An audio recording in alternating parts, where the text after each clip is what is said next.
So the way you were welcomed today, what message does it give about the government and democracy in this state? All of you have seen, I have nothing to say. I have shared a video on my Twitter where all of you can see how BJP is attacking my car.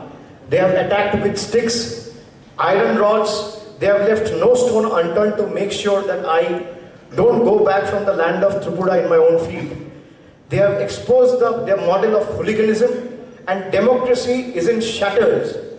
Democracy is in peril. BJP has killed the democracy in Tripura.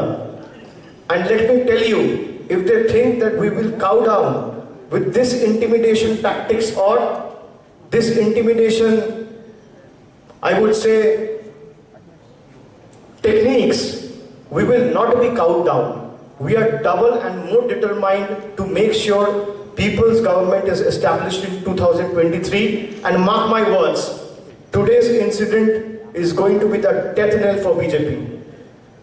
Today's incident has sounded the death knell for the BJP in the coming days. It's just a matter of time. What will be the message to the people of Tripura? আমি সেটা বললাম আপনাদের এতক্ষণ ধরে। Mr. Banerjee, this side. Sir, this side. Sir, we have seen. Sorry, I can't see you. I'm pretty behind. I'm just saying, the kind of attack happened or what you saw on the go. Post which, would you be lodging any police complaint? I asked this specifically because in Bengal, because of alleged post-poll violence, NHRC was sent into the state to investigate. Do you think NHRC now would also have a moral obligation to come down to Tripura and investigate the allegation that you made? That's one. And pertaining to politics, you are saying that Trinamool Congress will be forming the government in Tripura come 2023. Will it be a Bhumiputra who would be the face of Tripura, or will it be somebody from outside? Two questions, sir. So question number one, the one you asked me earlier, let me tell you specifically and clearly that Trinamool Congress is not going to go the BJP way. The way BJP tried to bulldoze the opposition by using agencies to their benefit, using CBI, ED, we will not use the agencies in Bengal to make sure we will not use the agencies or the authorities in Bengal to build the pressure on the BJP leaders in Tripura. This is not the way. We believe in democracy and we will fight the battle with our might, with our resources, with our strength. Come what may, let me reiterate that BJP's Biplab Deb or any leader for that matter in BJP Tripura or BJP Delhi or BJP India will not be able to stop me from meeting my people in Tripura when I'm here next. Sir, and your second question, Taman. The second question you asked is Bhumiputra. Of course it will be a Bhumiputra, and let me also tell you, it is not going to be a remote control government. It is going to be an independent government, and Tripura, son of the soil or daughter of the soil, is going to be the Tripura's chief minister in 2023. And Tripura will rule Tripura. Delhi will not rule Tripura. Tripura will rule Tripura. Bengal will not rule Tripura. Tripura will rule Tripura. Gujarat will not rule Tripura. Sir উদ্যোগ TV থেকে সবুজ বলছিলাম sir, আমার সহজ দুটো প্রশ্ন। একটা প্রশ্ন হচ্ছে যে যাদেরকে নিয়ে ত্রিপুরা রাজ্যে খেলার গুঞ্জনটা শুরু হয়েছিল তারা কি এখনো তৃণমূলের পাশে রয়েছে না সেই তালিকায় পরিবর্তন হয়েছে? এক। দুই নম্বর হচ্ছে যে আইপ্যাক দলের বিরুদ্ধে কাদেরকে নিয়ে খেলা শুরু হয়েছিল আপনাকে বলতে হবে। আপনি কাদের নাম করে বলছেন আমি তো বুঝতে পারছি না। দুই নম্বর প্রশ্নটা হচ্ছে যে স্যার আইপ্যাক দলের বিরুদ্ধে পুলিশের যে তৎপরতা শুরু হয়েছিল সেটা কি আইপ্যাক দল রাজ্যে আসার পরে শুরু হয়েছিল না আইপ্যাক দল কাজ সেরে যাওয়ার সময় শুরু হয়েছিল? সেটা তো আপনারা দেখেছেন, যখন কাজ করছিল তখনই করেছে। এবং 23 জন যুবককে নজরবন্দি করে রাখা, যাতে তারা হোটেলের বাইরে বেরোতে না পারে, সাধারণ মানুষের সাথে কথা না বলতে পারে, এটাই তো প্রমাণ করছে যে রাজ্যে গণতন্ত্র নেই, রাজ্যে স্বাধীনতা নেই। আমি কোথায় যাব, বেরোবো, কার সাথে কথা বলবো, কাকে ফোন করব, কি দিয়ে খাবো, কোথায় হাঁটবো, কি রঙের জামা পরবো, দিল্লির নেতারা ঠিক করে দিচ্ছে। সেখান থেকে বলে দেওয়া হচ্ছে বিপ্লব বাবুকে ফোন করে, তারপর বিপ্লব বাবু সেটা বাস্তবায়িত করছে। আপনার তো আজকে চপারে যাওয়ার কথা ছিল, কি এমন ঘটলো যে বাই রোড যেতে হলো? তার পিছনে কি কোনো কারণ রয়েছে?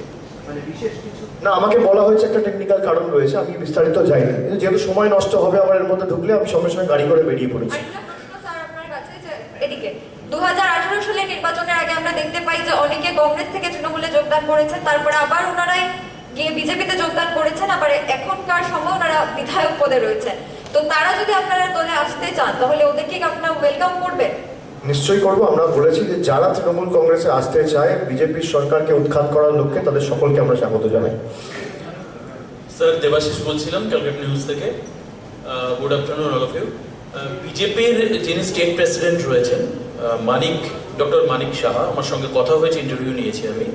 উনি বলেছেন যে তৃণমূল অ্যাকচুয়ালি ত্রিপুরাকে টার্গেট করছে on the basis of the 6% of population, যারা পশ্চিমবঙ্গের ক্ষেত্রে ভোটে জেতাতে সাহায্য করে তৃণমূলকে, সেই পপুলেশনের বেসিসে ওনারা এখানে ভোটে লড়াই করতে আসছেন। এই বিষয়ে আপনার প্রতিক্রিয়া চাই।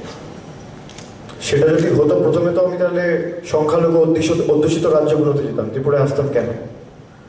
ওনার যুক্তি যদি হতো, উনি সংখ্যাগুরু ভাগ করেন, আমরা ইনক্লুসিভিটিতে বিশ্বাস করি, আমরা সংখ্যালঘু সংখ্যাগুরুতে বিশ্বাস করি না। উনি নিজে বলছেন সবকা সাথ সবকা বিকাশ, তারপর বলছেন 6%-এর জন্য আসছে। 94% আপনি কি মনে করেন যে আপনার তল্পিবাহক? হিন্দু ধর্মের রক্ষাকর্তা বলে যারা নিজেদেরকে দাবি করে, আমি যাতে ত্রিপুরেশ্বরী মন্দিরে পা রাখতে না পারি তার সব দিক দিয়ে ব্যবস্থা করা হচ্ছে, তারা কিসের হিন্দু ধর্মের রক্ষাকর্তা? সারা ভারতবর্ষে অন্যতম প্রসিদ্ধ তীর্থক্ষেত্র, সেখানে আমি যাতে যেতে না পারি, যারা সুনিশ্চিত করছে তাদেরকে গিয়ে আগে জিজ্ঞেস করুন যে আপনারা 6% আর 94%-এর কথা বলতেন, বাংলায় গিয়ে বলতেন 30% আর 70%। আমরা 100% কথা বলি, আমরা সবার কথা বলি। আমরা যখন পরিষেবা দিই, মমতা ব্যানার্জি যখন কন্যাশ্রী দিচ্ছে, স্বাস্থ্যসাথী দিচ্ছে, 6% আর 94% নয়।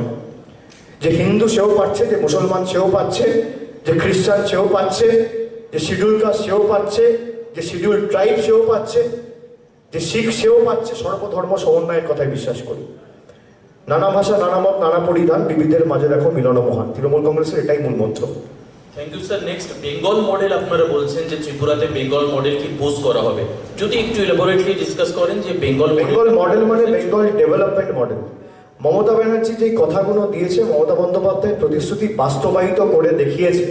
মমতা ব্যানার্জি যখন বলেছে আমি স্বাস্থ্যসাথীর কার্ড করব, স্বাস্থ্যসাথীর কার্ড করে তিনি মানুষের হাতে তুলে দিয়েছে।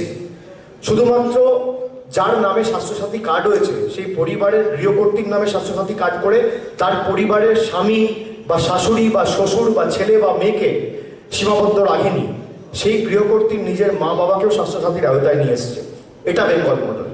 বেঙ্গল মডেলের কথা যখন বলছি, ন্যূনতম মাসিক আয়ের কথা আপনাকে মাথায় রাখতে হবে যে 1,60,00,000 পরিবারের হাতে মাসে মাসে 500 টাকা, আর তপশিলি জাতি উপজাতির ক্ষেত্রে মাসে মাসে 1000 টাকা মমতা ব্যানার্জির সরকার পৌঁছে দেওয়ার কথা বলেছে, যা মমতা বন্দ্যোপাধ্যায় ইতিমধ্যে ঘোষণা করেছে। এটা বেঙ্গল মডেল। মমতা বন্দ্যোপাধ্যায় যখন বেঙ্গল মডেলের কথা বলছে, স্টুডেন্ট ক্রেডিট কার্ড 4% সুদে 10 লক্ষ টাকা আপনাদের স্টুডেন্টদের দেওয়া হচ্ছে, তারা কেউ ভোট দেবে না। 18-র গন্ডি এখনো কেউ পেরোয়নি, তাও মমতা বন্দ্যোপাধ্যায় 10 লক্ষ টাকা লোনের সুযোগ তাদের করে দিয়েছে, যেখানে সরকার নিজে গ্যারেন্টার। এটা হচ্ছে বেঙ্গল মডেল। কন্যাশ্রী, যেখানে বিশ্বকর্মায় মমতা বন্দ্যোপাধ্যায়ের হাত ধরে বিশ্ববন্দিত হয়েছে, এটা বেঙ্গল মডেল। মানুষ নিজের ভোট নিজে দিয়েছে, এটা বেঙ্গল মডেল। স্বাস্থ্যসাথী কার্ড, এটা বেঙ্গল মডেল। খাদ্যসাথী, 10 কোটি মানুষ আজকে খাদ্যসাথীর আওতায় বিনা পয়সায় খাদ্য, স্বাস্থ্য, চাল, গম পাচ্ছে, এটা বেঙ্গল মডেল। এবং বিজেপির স্বৈরাচারী শক্তির বিরুদ্ধে লড়াই করে হার না মানা মানসিকতা এবং নিজের মেরুদণ্ড না বিক্রি করে দিয়ে কাঁধে কাঁধ রেখে মানুষের সাথে লড়াই করে আগামী দিন ভারতবর্ষকে স্বাধীন করার লক্ষ্যে বাংলা পথ দেখিয়েছে, এটা বেঙ্গল মডেল। আরেকটা প্রশ্ন স্যার স্যার, আপনার কাছে। স্যার আমি একটু কন্টিনিউ করে স্যার, বিজেপির ভাইস প্রেসিডেন্টের সঙ্গে আমার কথা হয়েছে, উনি বলেছেন যে প্রত্যেকটি জায়গায় শুভেন্দু অধিকারী থাকবে তৃণমূলকে আটকানোর জন্য, প্রত্যেকটি ব্লকে, প্রত্যেকটি জেলায়। Interview on record. কোথায়? ত্রিপুরার ভাইস ভালো তো, আসুক। বাংলায় হেরেছে, এবার ত্রিপুরায় হেরুক। ভাই বাংলায়ও তো এত বড় বড় কথা বলেছিল, এ আটকাবে, সে আটকাবে, এই করবে, তাই করবে, কি হলো? আসুক। অভিষেক বাবু, আমার একটা প্রশ্ন আছে এখানে।